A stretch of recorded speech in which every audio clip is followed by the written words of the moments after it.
बिस्मिल्लाहिर्रहमानिर्रहीम बिस्मिल्लाहिर्रहमानिर्रहीम। Dear students, आज जो हमारा टॉपिक है इकोसिस्टम और क्लास है 7th, सब्जेक्ट जियोग्राफ़ी। सबसे पहले हम देखें काम करते हैं इकोसिस्टम वर्ड पे। इकोसिस्टम क्या होता है? इकोसिस्टम वो होता है जो मतलब हर तरफ के सराउंडिंग्स में हम देखते हैं। पहले हम लिख लेते हैं पार्ट्स ऑफ इकोसिस्टम। सबसे पहला पार्ट इसमें आता है बायोस्फीयर,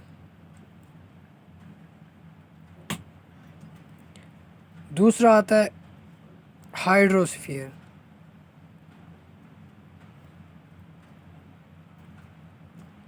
और तीसरा आता है लिथोस्फीयर।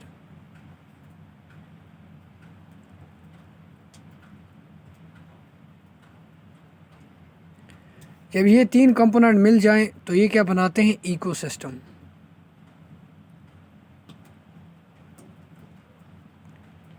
तीन कंपोनेंट मिल के क्या बनाते हैं? इकोसिस्टम। अब हम देखते हैं वर्ड बाय वर्ड कि बायोस्फीयर क्या होता है। बायोस्फीयर हम उस कंपोनेंट को कहते हैं जिसमें कि एयर आती है, जैसे एटमॉस्फेयर होता है, एटमॉस्फेयर, इसी तरह स्ट्रेटोस्फेयर, इसी तरह ये कुछ लायर्स होती हैं, ये बायोस्फीयर की होती हैं। जो क्या ब्लैंकेट ऑफ एयर उसको बोलते हैं एटमॉस्फेयर। बायोस्फीयर उसको कहते हैं जिसमें एयर आती है। उसके बाद आता है हाइड्रोस्फीयर। हाइड्रोस्फीयर में मतलब पानी की बॉडी, वाटर बॉडीज़ आती हैं। वाटर बॉडीज़ क्या होती हैं? जैसे ओशनज़ हैं, अच्छा रिवर्स हैं, सीज़ हैं, स्ट्रीम्स हैं, पाउंड्स हैं। इनको क्या बोलते हैं हम? हाइड्रोस्फीयर। मतलब ये वो कंपोनेंट है जिसमें हम वाटर की बात करते हैं। लिथोस्फीयर में आता है फिर क्या? हमारी सॉइल। लिथोस्फीयर में आता है सॉइल। लिथोस्फीयर में आता है सोइल। यानी सोइल हम अर्थ के बारे में पढ़ते हैं, मिट्टी के बारे में पढ़ते हैं, उसे क्या कहते हैं हम? लिथोस्फीयर। ये सारे कंपोनेंट जुड़ के क्या बनाते हैं? इकोसिस्टम। अब हम इकोसिस्टम में बात करते हैं दो मेन कंपोनेंट्स की, जिनमें होता है एक लिविंग एंड नॉन लिविंग। क्या होता है लिविंग? लिविंग ऑर्गेनिज्म मैंने आपको पहले भी पढ़ा है कि लिविंग वो ऑर्गेनिज्म्स होते हैं जो ग्रोथ करते हैं या मूवमेंट करते हैं। उनको क्या बोलते हैं? Living organism. और नॉन लिविंग वो होते हैं जो ग्रोथ नहीं करते, दे शो नो ग्रोथ।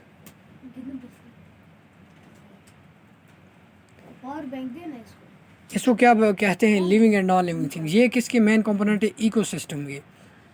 या इन्हीं को हम दूसरा नाम भी देते हैं, आपको मैंने पढ़ा है बायोटिक एंड एबायोटिक।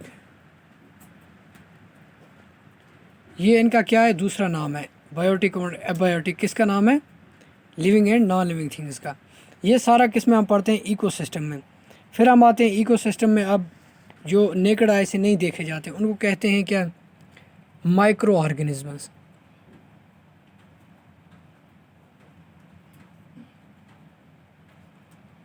इनको हम नेकेड आई से नहीं देख सकते, मतलब ये not see by naked eyes. ये हम आंखों से नहीं देख सकते, बल्कि किससे देख सकते हैं? माइक्रोस्कोप से। माइक्रोस्कोप से किसको देख सकते हैं हम? माइक्रो। इनमें आते हैं जैसे फंजे है, बैक्टीरिया है, बैक्टीरिया, फंजे, प्रोटोजोआज हैं, एक्स्ट्रा। ये कौन सी चीज़ें जो हम क्या नेकेड आई से नहीं देख सकते, बल्कि हम किससे देख सकते हैं? ये हम देख सकते हैं माइक्रोस्कोप्स में। अब इनमें हमने इकोसिस्टम में क्या पढ़ा कि बायोस्फीयर वाटर के बारे में, हाइड्रोस्फीयर, लिथोस्फीयर। फिर हमने देखा कि living organism and non living organism, ये भी हम किस में? इकोसिस्टम में पढ़ते हैं। और उसके बाद आ जाता है माइक्रो ऑर्गेनिज्म, और जो हम आंखों की वजह से नहीं देख सकते, बल्कि वो हम देख सकते हैं किससे? माइक्रोस्कोप से। इसमें आता है फंजे, बैक्टीरिया, प्रोटोजोन्स एक्स्ट्रा। ये किस में आते हैं? माइक्रो ऑर्गेनिज्म में।